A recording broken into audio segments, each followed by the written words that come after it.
Welcome বন্ধুরা, আমার educational hub চ্যানেলে সবাইকে স্বাগত। এই মুহূর্তে যে সবচেয়ে বড় খবর উঠে আসছে সেটা হচ্ছে রাজ্য জুড়ে শুরু হচ্ছে বিশাল বড় রিক্রুটমেন্ট। যেটা হচ্ছে তোমরা 50,000 শূন্য পদ বলা রয়েছে।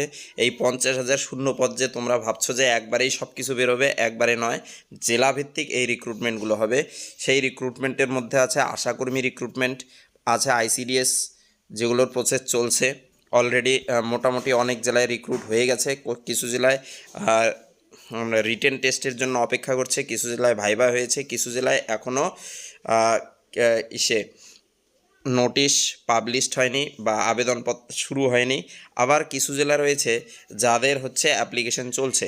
তারপর চলছে ডাটা এন্ট্রি অপারেটর। সবচেয়ে বড় ধামাকা হচ্ছে ডাটা এন্ট্রি অপারেটর এবং আশাকর্মী নিয়ে, কারণ এই দুটি পদের আবেদনপত্র জাস্ট শুরু হয়েছে বিভিন্ন জেলায়, এবং বাকি জেলাগুলোর আবেদনও খুব শিগগিরই 2 থেকে 3 মাসের মধ্যে কিন্তু আবেদন এবং পরীক্ষা নেওয়া শুরু হয়ে যাবে। এখানে ডাটা এন্ট্রি অপারেটর যে রয়েছে, এটা বিশেষ করে এটা কন্ট্রাকচুয়াল বেসিসই হচ্ছে নিয়োগটা, ঠিক আছে। আর আশাকর্মী আর আইসিডিএস তোমরা তো জানো, এ দুটো হচ্ছে পার্মানেন্ট জব, ঠিক আছে। তো এখানে দেখো শূন্য পদ ধরা রয়েছে সবগুলো মিলিয়ে 50,000। এখানে আইসিডিএসের তোমরা অলরেডি দেখেছো 32 কিংবা 36,000 দেখাচ্ছে। তার সাথে রয়েছে আশাকর্মী রিক্রুটমেন্ট, তার সাথে রয়েছে ডাটা এন্ট্রি অপারেটর। এবার যোগ্যতা কি? যোগ্যতা আশাকর্মীদের ক্ষেত্রে তোমরা জানো মাধ্যমিক পাস, আইসিডিএসের ক্ষেত্রে উচ্চ মাধ্যমিক পাস। তারপর ডাটা এন্ট্রি অপারেটরের ক্ষেত্রে হচ্ছে কোনোটা হচ্ছে উচ্চ মাধ্যমিক পাস, কোনোটা হচ্ছে গ্র্যাজুয়েশন সাথে কম্পিউটার, ঠিক আছে। সেই জন্য যোগ্যতাটা বিভিন্ন লেখা রয়েছে। এজন্য আমাদের কি করতে হবে, কোথায় আমার জেলার রিক্রুটমেন্ট হচ্ছে কিনা, আমার জেলায় অ্যাডভার্টাইজমেন্ট বা নিজের জেলায় অ্যাডভার্টাইজমেন্ট বেরিয়েছে কিনা, সেজন্য তোমাদের নজর রাখতে হবে নিজের জেলার অফিসিয়াল ওয়েবসাইট।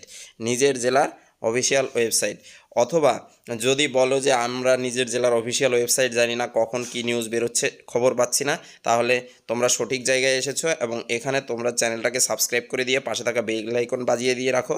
কখন কোন জেলায় কী রিক্রুটমেন্ট হচ্ছে সেটা বিভিন্ন ভিডিওতে জানানো হবে।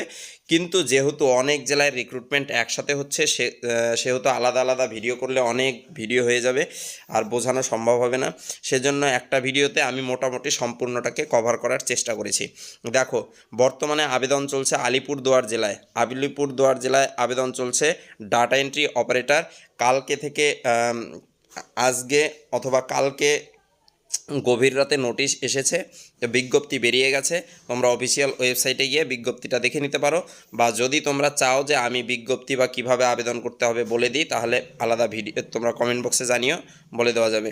তারপর দেখো কালিম্পংয়েও একই কথা। এখানেও ডেটা এন্ট্রি অপারেটরের আবেদন শুরু হবে 4 তারিখ। এটা কালিম্পং থেকে সম্ভবত 2 তারিখ থেকে শুরু হয়ে গেছে সেপ্টেম্বরের।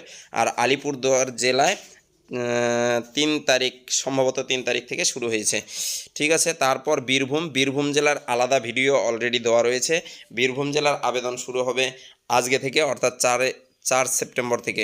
তারপর পশ্চিম বর্ধমান জেলায় তোমরা জানো, পশ্চিম বর্ধমান জেলায় আইসিডিএসের আবেদনপত্র দেওয়া শেষের পথে।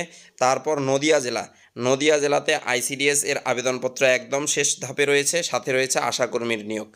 আর বাকি যে ব্লকগুলো রয়েছে, বলে রাখি পশ্চিম বর্ধমান প্লাস নদিয়া সব ব্লকগুলোতে কিন্তু আবেদনপত্র ছাড়েনি। সেই ব্লকগুলোতে আলাদা আলাদাভাবে পরবর্তীতে এদের রিটেন টেস্ট, যাদের আবেদন চলছে তাদের রিটেন হয়ে যাওয়ার পরে আলাদা রিক্রুটমেন্ট বা আলাদাভাবে সেগুলো নোটিফিকেশান কিন্তু দিয়ে দেবে। তারপর দেখো দক্ষিণ দিনাজপুর জেলায় ডাটা এন্ট্রি অপারেটর এবং অন্য একটি পরীক্ষার অ্যাডমিট রিলিজ হয়েছে সম্ভবত। তোমরা দেখে নিতে পারো অফিসিয়াল ওয়েবসাইটে গিয়ে। তারপর মালদা জেলায় চলছে ডাটা এন্ট্রি অপারেটরের, ঠিক আছে। আর দক্ষিণ চব্বিশ পরগনা জেলা, যেটা লেটেস্ট, দক্ষিণ চব্বিশ পরগনা জেলার একটা ব্লকে, সম্ভবত সাগর ব্লকে আশাকর্মী রিক্রুটমেন্টের বিজ্ঞপ্তি বেরিয়ে গেছে, ঠিক আছে। তো এই কয়েকটি জেলায় আবেদনপত্র বর্তমানে চলছে এবং এক্সামও কিছু কিছু জেলায় বিভিন্ন এক্সাম হচ্ছে, যেমন কোচবিহার জেলায় আইসিডিএসের এক্সাম চলছে, ইন্টারভিউ শেষ হয়ে রয়েছে। আলিপুরদুয়ার জেলায় এক্সাম শেষ হয়ে গেল, বীরভূম জেলায় এক্সাম হবে, দক্ষিণ চব্বিশ পরগনা, উত্তর চব্বিশ পরগনায় এক্সাম হবে। তো তোমাদের আলাদা যদি ভিডিও লাগে যে আলাদা আলাদা জেলার জন্য আলাদা আলাদা, অবশ্যই তোমরা কমেন্ট বক্সে কমেন্ট করে দিও। আর অনেকে হয়তো বলবে যে এটা ফেক ভিডিও বা এটা ভিডিও ওটা ভিডিও, তো তোমরা মনে রেখো এখনও পর্যন্ত আমার দ্বারা ফেক ভিডিও কোনো আপলোড করা হয়নি, ঠিক আছে?